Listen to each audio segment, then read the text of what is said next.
And no matter what happens in Syria, President Bashar-al-Assad insists he will not resign. And he has pledged to rid his country of what he calls terrorists.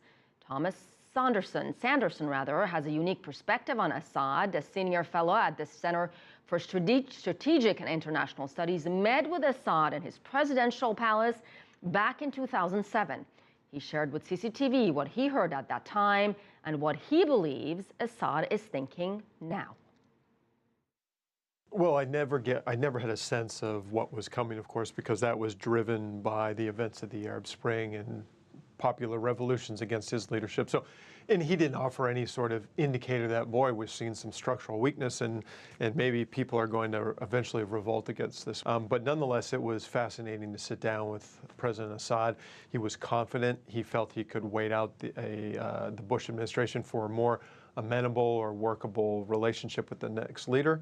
And of course, he was dismissive of any claims that he had a nuclear capability. And only weeks after we left, the Israelis bombed his nascent nuclear project in the country. So we talked about the cooperation that Syrian security services had with the CIA right after 9/11. We talked about Lebanon and their role there, Israel, the foreign fighters going into Iraq from Syria. Ironic now that they're coming back in the opposite direction.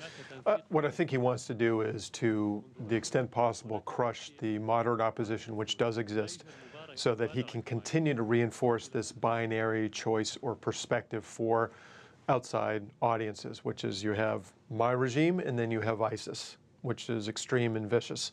So by destroying and going after the moderate groups that are in Aleppo and other places, he feels that in their defeat, the remnants will go with ISIS, which is happening in many cases in other parts of the country, and with the foreign fighters, because they see ISIS as the vanguard of a successful opposition. I don't think he has the manpower capability, I'm almost certain he does not, to reassert control over the east through Deir ez-Zor, and at this point that may be fine. And with the United States and coalition partners, ironically, the Arab states that want to bring him down, contributing to the destruction of one of his adversaries.